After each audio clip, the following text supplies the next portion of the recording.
At exactly 3:12 a.m., a man walked into his own funeral, and no one questioned it. The church was dimly lit. The scent of burning wax and age was filling the air. Mourners sat in silence, their faces pale, their grief tangible. A black casket lay at the center, adorned with white lilies, the nameplate etched with gold letters, Ethan Graves.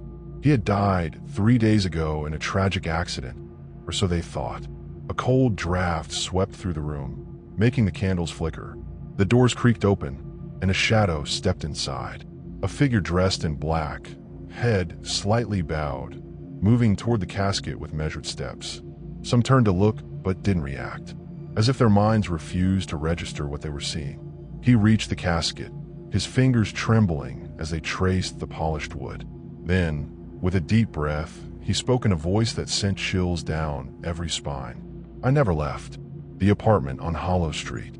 3 months before Ethan's supposed death, he moved into an apartment on Hollow Street, a place with a history no one spoke about.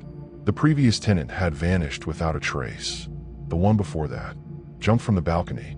Ethan wasn't superstitious, nor did he believe in ghost stories. He brushed off the eerie whispers from his neighbors, blaming it on paranoia.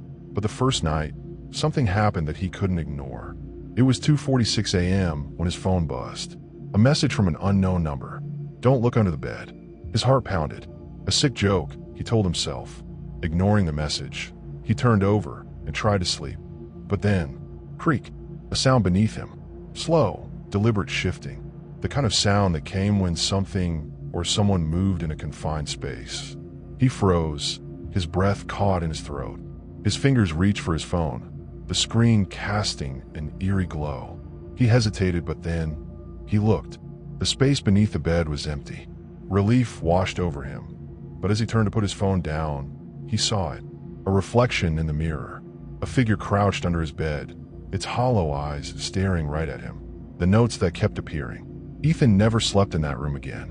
He avoided the mirror, taped the underside of his bed shut, and tried to pretend nothing happened.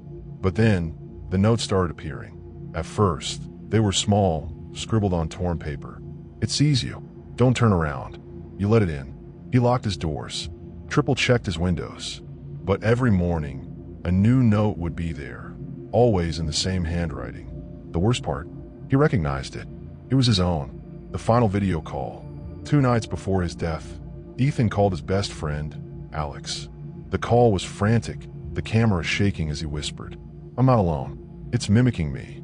Alex frowned. "What are you talking about?" Ethan turned his camera toward the bathroom mirror. His reflection was standing still, but Ethan was shaking. Then the reflection smiled. Alex's screen went black. The call ended. The next morning, Ethan was found dead in his apartment. But there was no body, just a mirror with a single word scratched onto the glass. "Look." Back at the funeral, the man standing by the casket, the one who looked exactly like Ethan, ran his fingers over the polished wood and whispered, "I never left." A shudder passed through the mourners. Then a woman gasped, her eyes wide in terror, pointing at the casket. The lid was slowly rising. The room fell into chaos. Gasps turned into horrified screams as the coffin creaked open. Someone knocked over a candle, and its flame flickered wildly. Inside the coffin, there was nothing. No body. Just an empty space where Ethan's corpse should have been. The man who had entered, the one who looked exactly like Ethan, tilted his head as if examining the reactions around him. Then, in a voice too hollow, too distant, he whispered, "Why are you all afraid? I never left." The priest stumbled back, clutching his cross. "This is unholy," he muttered. But Ethan, if it was really him, just chuckled. A deep, unnatural sound that didn't belong to this world. And then, the mirrors in the room began to shake. One by one, they shattered, revealing something else beneath them. Not reflections, but eyes.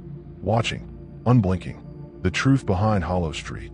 Alex, shaken by Ethan's disappearance, started digging into the history of the apartment on Hollow Street. He found old news articles buried in digital archives, stories no one wanted to remember. It had been built over a facility, a place where they experimented with something that should have never been set free. People who moved in weren't just disappearing, they were being replaced. Alex stared at the last note Ethan had ever left him before his death. Just 2 words. It's me. He looked up, his heart pounding. Across the room, his mirror fogged over, and a handprint appeared on the glass. But Alex hadn't moved. The final revelation. Back at the funeral, the man, Ethan, or whatever wore his face, took a step forward. His smile grew wider, stretching unnaturally, almost like his skin didn't quite fit. "I told you," he whispered. "I never left." The lights flickered, and when they came back on, every single person in the room had the same face. Ethan's face. And then, in perfect unison, they all turned to the camera recording the funeral. And they smiled. The end.